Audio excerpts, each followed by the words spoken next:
are written a petition to the Inspector General of Police. Wọ́n ló máa lọ gbé wọn. They will go and arrest them. Wọ́n lọ fẹ́ gbé Sharia wọlé Yorùbá. Àfẹ́ Sharia ní ilẹ̀ Yorùbá. A ti gbé wọn lọ kóòtù àti Oluwo of Iwo àti gbogbo wọn àti gbé wọn lọ kóòtù. Wọ́n lá wà. Ilẹ̀ bàbá ẹni òfin dẹ́rù bẹ́ẹ̀ ni ilẹ̀ wa lá wà. A lè sọ dé anywhere. Abájá bẹ́ẹ̀. Abájá bẹ́ẹ̀. Gbogbo ilẹ̀ Yorùbá láti Gbóònà títí dé Ìmẹ̀kọ, látòkè Ògùn títí dé Badagry, títí dé Mahitedo, títí dé ilẹ̀ Ṣẹ̀kírì tí yóò bá ní àìbẹ́ẹ̀kọ́ ẹ ń bá láyà fún ọba àdùn. Wọ́n bí wọ́n dá ọlọ́dẹ̀ wa lẹ́nu ẹ̀ sìn. Wọ́n lọ fẹ́ gbé Sharia wá. Wọ́n lọ fẹ́ gbé Sharia wọlé Yorùbá. Àdẹ̀ kìí ṣe oníjọ̀gbọ̀n ìṣàṣàmọ̀. Àbọ̀ oníjọ̀gbọ̀n ni wá. Gentle pẹ̀lẹ́pẹ̀lẹ́ ni. Ṣùgbọ́n tó bá tọ́ ọwọ́ wa lẹ́nu kí la máa ṣe? Kí la máa ṣe? A máa gẹ́gẹ́ ní kejì àrà. Agédé ni. A fẹ́ sọ fún ọ pé láàrin ilẹ̀ Yorùbá àwọn òfin jàjà ẹ̀sìn o. Àwọn aráalé mi tó jẹ́ cousin mi àbúrò ọmọ ẹ̀gbọ́n màmá mi mùsùlùmí gbogbo wọn o. Síkírá, Azaki, Taofik, Tajudeen àwọn ẹbí mi nìyí. Ilé wa dẹ̀ ní lápá kan àwọn bọ Ògún orúkọ bàbá ńlá bàbá mi Ògún tún sì náà pé láti gbogbo ajé bá ń délé yẹn títí dé J4 títí dé kínní àwọn alání títí dé Oǹdó Ògúntúsì lápá ìyá tèmi kí là ń bọ Ifá ni o ẹgbọ́n Fáṣeun Fátúkàsí anyway so gbogbo ẹ̀ Oǹdó ni Gani Fáwẹ́yìn mi ẹgbẹ́ ilé mi nílé ẹ̀ wà lóńdó Fáwẹ́yìn mi ló ń jẹ́ so gbogbo wa la so mọ́ra wa nílẹ̀ Yorùbá yìí àdẹ̀fẹ́ kí èèyàn kọ́kọ́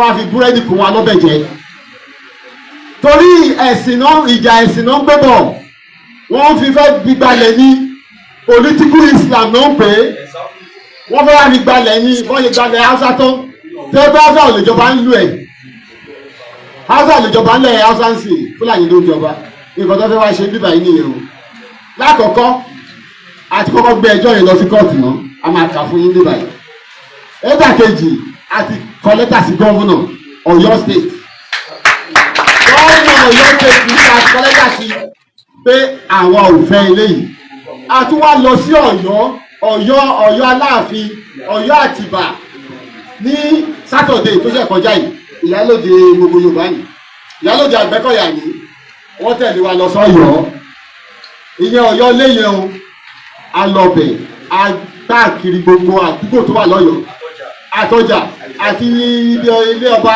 a sọ fún ọ pé a fẹ́ Sharia ní ilẹ̀ Yorùbá ṣùgbọ́n máa nídìí torí gbogbo àgbáyé ló wò wá ń sìn máa wá ka nǹkan tá a fẹ́ sọ fún gbogbo àgbáyé tá a ti sọ fún gómìnà tá a kọ bí lẹ́tà sí gómìnà máa kà fún gbogbo ayé ṣe á jẹ́ press conference and press release la fẹ́ gbé jáde máa kà á lédè òyìnbó kéde kí àwọn èèyàn tó wà lóko kí ti lè gbọ́ kó sọ fún toko àwọn tó wà ní Australia wọ́n wò wá báyìí àwọn tó wà ní New Zealand wò wá báyìí àwọn tó wà ní gbogbo Europe United Kingdom àti France Germany Czechoslovakia gbogbo wọn ló wò wá báyìí àwọn tó wà ní Asia India China káàkiri Japan wọ́n wò wá báyìí àwọn tó wà ní America North and South àti Canada àti United States àti gbogbo South America Brazil àwọn ẹbí wa tó wà ní Brazil Argentina Ecuador Venezuela Colombia gbogbo wọn wò wá báyìí o ìdí ẹ̀ ní ká fi máa ka release wa lóyìnbó kó ba lè yé gbogbo wa pé a fẹ́ jà o ṣùgbọ́n tẹ́ bá gbéjà wá àdìrà tó fún yín ni tó bá gbéjà wá àdìrà ẹjẹ́ kan gbọ́ tó bá gbéjà wá wọ́n bá gbéjà wá wọ́n bá wa lé yìí now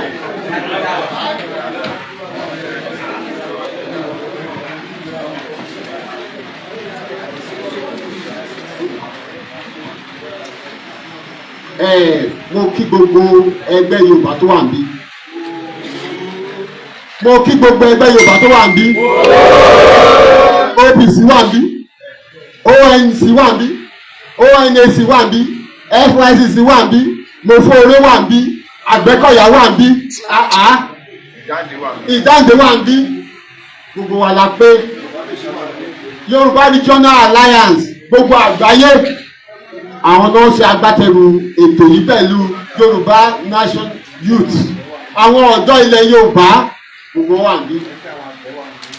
Wọ́n lẹ́jọ́ àwọn àjẹ́ náà wà níbí, alájẹ́ ilẹ̀ Yorùbá. Ẹgbẹ́ àwọn àjẹ́ wọn wà níbí. Torí gbogbo nǹkan la máa fi jàjẹ́ yín tó tìkùkù la máa fi jàjà yẹn. So ẹni tó bá gbọ́n ó tètè yàtọ̀ fún wa ní ìbẹ̀rù in Oyo State and in other parts of Yoruba land. We heard recently that they had already postponed it. For postponement o.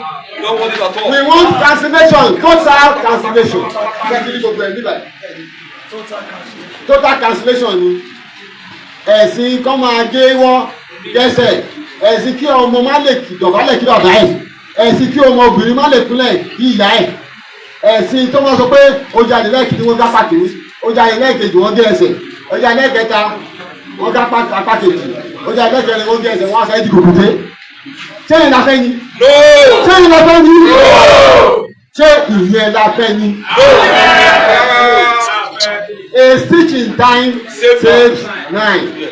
Mo wá fẹ́ sọ fún yín kí gbogbo Lagos àti gbé wọn lọ kóòtù àti Oluwo of Iwo àti gbogbo wọn àti gbé wọn lọ kóòtù. Ṣé Oluwo ló ń jẹ́ yìí? We are writing a petition to the Inspector General of Police. At the competition sí Inspector General of Police sí káwá tó kúrò Nàìjíríà. Àwa sì ń sọ fún wọn pé ẹ má yẹ kí wàhálà ṣẹlẹ̀ o. At the competition yẹn gbogbo àwọn tó kọ orúkọ wọn sí case file yẹn àrùn kíní tó ń gbé jáde yẹn gbogbo wọn pátápátá àtàwọn ọjà agbátẹrù ẹ àti kíní kan tó ń pè ní kíní kan ọ̀fìnmó kíní yẹn wọ́n ní Mufti gbogbo láti gbé lọ láti sponsor so wọ́n ló máa lọ gbé wọn they will go and arrest them torí wàá náà mo fẹ́ gbé wọn mo dúpẹ́ lọ́wọ́ gbogbo yín mo jẹ́ kí yín pé ilé kú àwọn èèyàn wa láti ìgbèríko àwọn èèyàn wa tó wà níbí àti àwọn èèyàn wa tó wà nílùú òkèèrè including bàbá wa Chief Sunday Adéyẹmọ àlẹ́ Sunday Igboho wọn lọ bá wa sọ̀rọ̀ sí wọ́n wò wá bá ṣe sọ̀rọ̀ yìí ní ìgbọ́n yìí wọ́n máa bá wa sọ̀rọ̀ sí àwọn ìyá wa káàkiri náà àwọn YSDM leaders gbogbo náà máa bá wa sọ̀rọ̀ sí ẹ ṣé mo dúpẹ́. Ẹ ṣeun ẹgbẹ́ jẹ́ ká pàtẹ́wọ́ fún bàbá wa rẹ̀.